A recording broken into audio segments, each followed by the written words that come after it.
G'day, Starlo here. I'm out on the water in my kayak and I'm going to chase bream on soft plastics using two different presentation strategies, both involving my son Tom's Starlo tackle resin head jigs, but slightly different formats in those jigs. One's a weedless variety, where I can rig the soft plastic virtually snag-proof and weedless, and the other one is a far more standard exposed hook jig. I'm going to try them both in different parts of this estuary that I'm on, and just see how they go. Now, I know what you're going to be saying, they don't look like squidgies to me, and they're not. You know how much I love my squidgies, but unfortunately at the time that I was making this, there wasn't a slim-bodied T-tailed squidgie that really suited the kinds of things that I want to do this afternoon. So I'm using a couple of nondescript looking T-tailed grubs here, and I reckon they'll do the trick nicely. I've deliberately gone for exactly the same lure on both heads. I've got very, very similar outfits, both spooled up with ultrafine braid, both with 6-pound fluorocarbon leaders, and we'll just see. It's a matter of horses for courses, see which one of these works the best. I know I'm going to miss a few fish on the weedless one, but I'll also be able to throw it into some places where I wouldn't be game to throw the exposed hook one. Oh, and if you're wondering why I'm not wearing my PFD this afternoon, everywhere that I'm going to fish, if I fell out, I could stand up. That's how shallow this system is. All right, see if we can find a willing bream.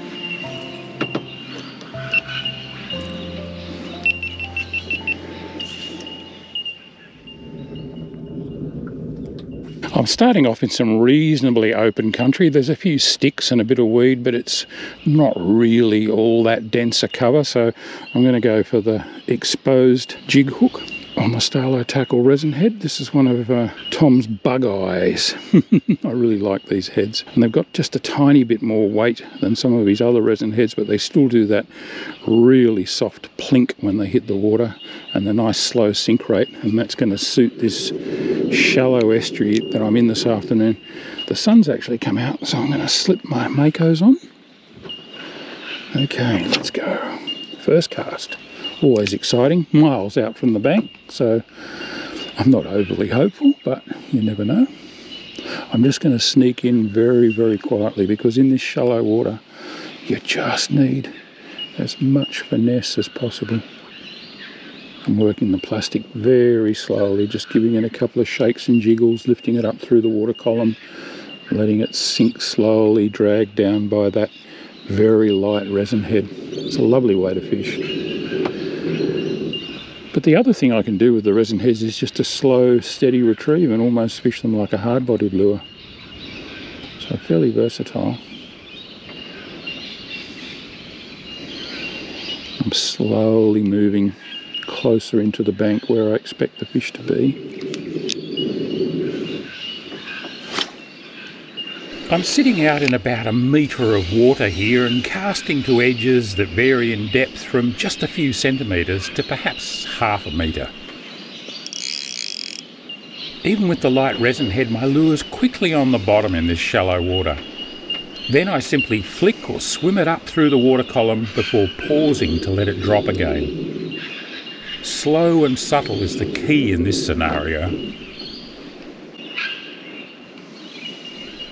Once I've worked the lure about a third of the way back to the kayak, I often straight retrieve it. And I regularly check its action too. I'm not 100% happy with this one, so I'll give it a tweak on the jig head to straighten it up. That's better. Okay, fire it back in, getting closer to the edge all the time.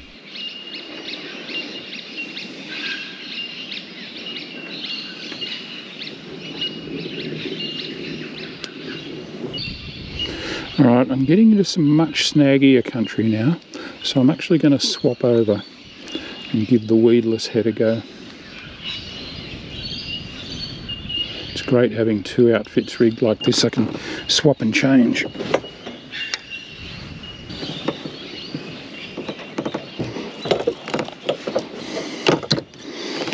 Alright, make sure I've got plenty of drag on here, or as much as I can get away with a 6-pound leader. We'll drop this guy right in the bad stuff.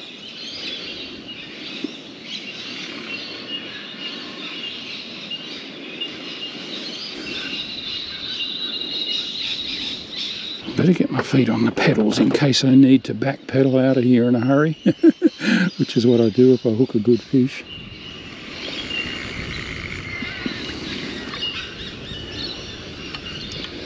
Let's go right back in there.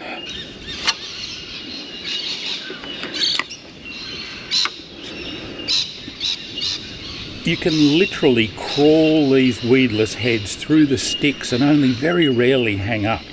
It's a real advantage at times, but the action's a bit slow in coming this afternoon.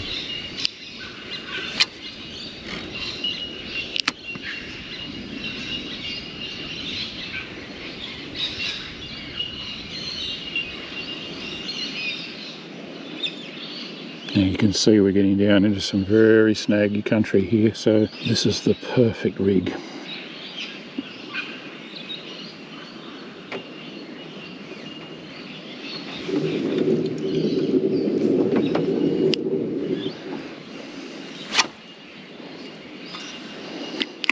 Put it right back in there like that.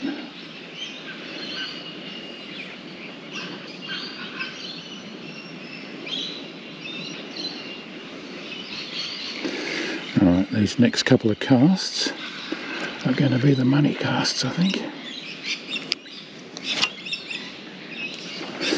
Didn't quite get into where I wanted to go.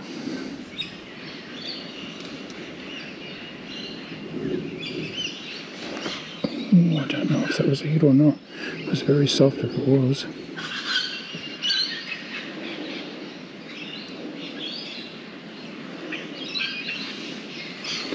Alright, let's get one properly back in there. Ooh, that's in the danger zone.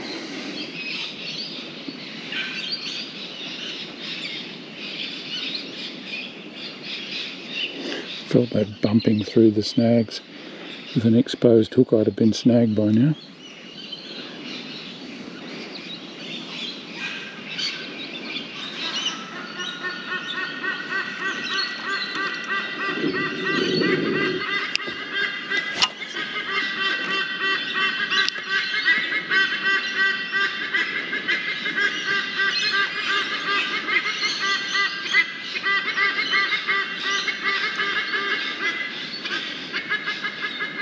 I hope those nesting sea eagles aren't laughing at me. Maybe they know something that I don't.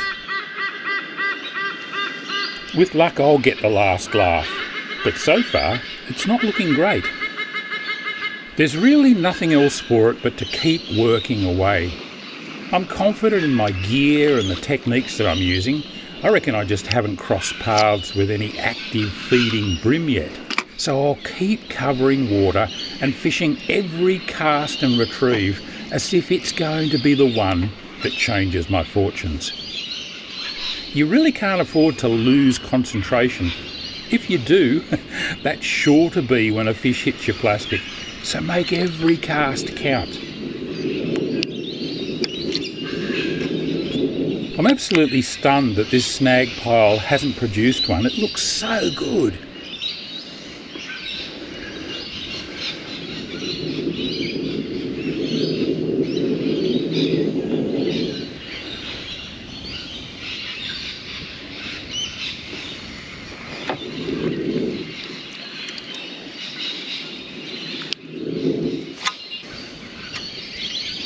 That's a good cast.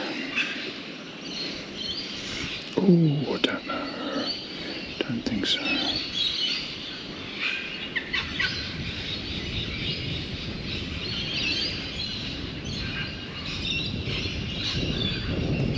I wonder if that bit of breeze will help. Sometimes a ruffle on the water makes the fish less timid.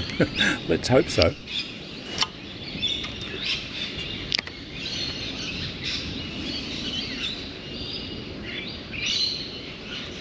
How cool is all that bird song? It's a cliche, but sometimes it is almost enough just being there. Although, I'd really like a fish.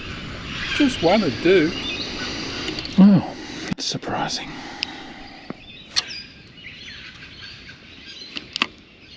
I had really high hopes for that snaggy stretch, but apart from 2 possible soft plucks on the plastic, nothing.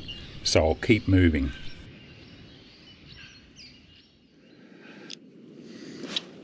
I'm briefly back into more open, less snaggy water now, so I've switched back to the standard resin head bug-eye jig with its exposed hook. I reckon it'll give me a better chance of pinning a timidly biting fish, but I work it basically the same way as the weedless rig. Slowly and with plenty of stops and starts and lifts and drops. It's almost impossible to go too slowly in this game.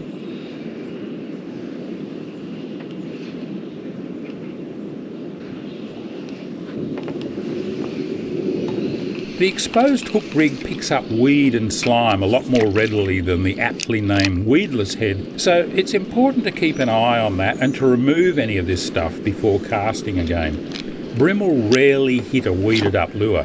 In fact, that goes for most fish.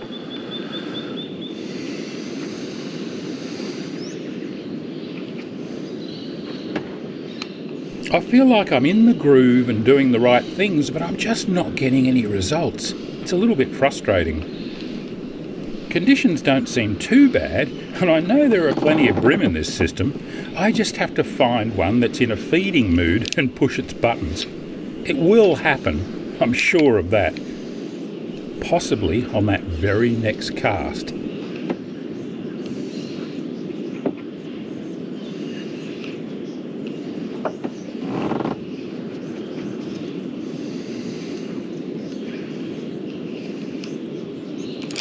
Oh, yep, there we go. And that was on the exposed hook. Oh, probably a good thing too, because it wasn't a great bite.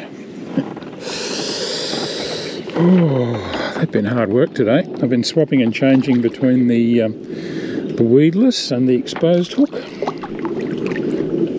And finally,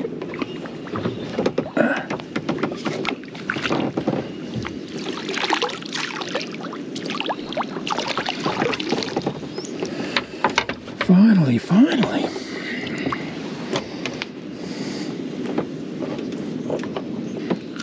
There we go. Oh, what a gorgeous fish. Wow. How's the colours? And look, he's just pinned in the peak of the top jaw on that exposed hook. On one of Tom's bug eyes.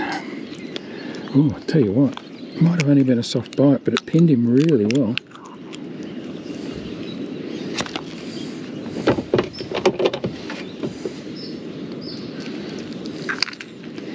That does not want to. Oh, I think I just broke the hook. I did. Whoops. That did not want to come out of there. I think I actually cut through the hook with my pliers. That's a bit careless. Alright, I'll get him back in.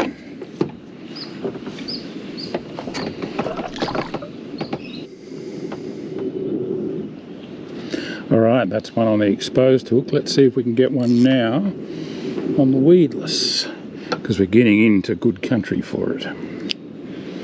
Good country's right. I love the look of these narrow channels between the reed islands and the tangles of waterlogged timber lying deep in the shadows. That's why I've switched back to a weedless rig. This is no country for the faint-hearted.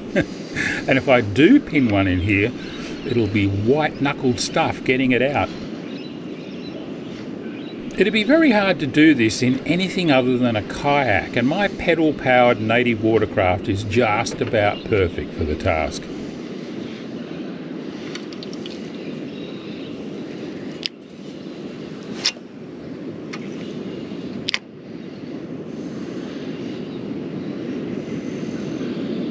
There's no way I'd throw an exposed hook jig head over the top of all that.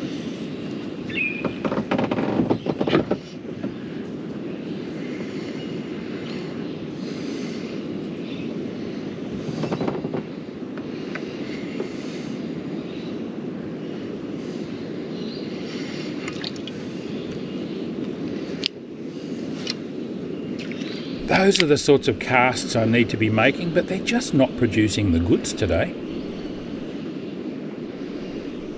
Come on, there's got to be one back in there.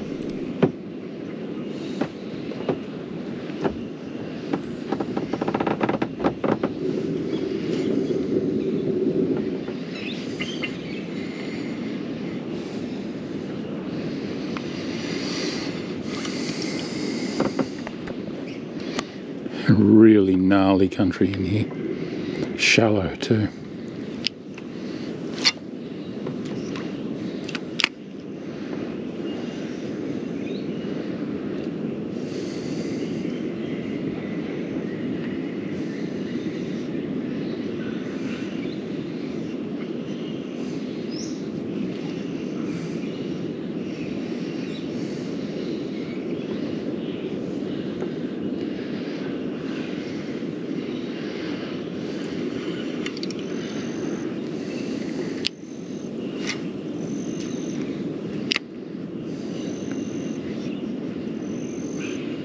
I can actually hear the surf pounding on the beach here.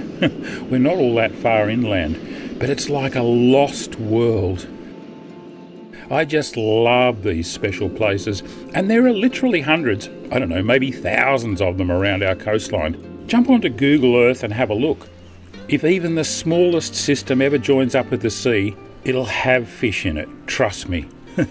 They're not all gems, but they're all worth exploring.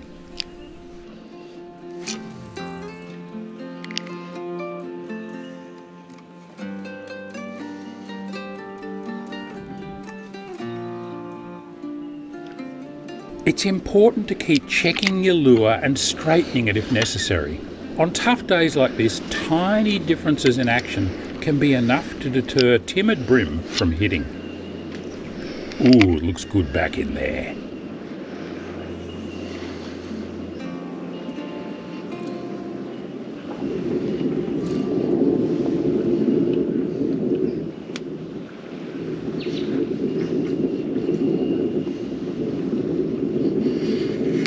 Oh, right there. I thought I saw a bow wave. Oh, yes. Oh, that was pretty cool. I saw the slightest disturbance behind that lure and I pulled it up over a branch, let it drop again, and he nailed it. I wouldn't have got that one without the weedless. Oh, that is so cool. Whew, they've been really hard work today, but it's been great to get one on each style, just to show you how it works.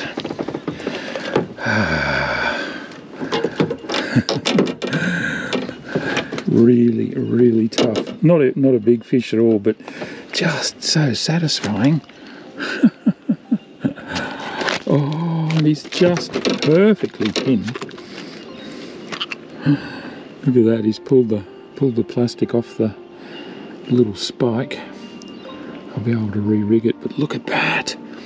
It's just through his lip. They're so sharp, these hooks.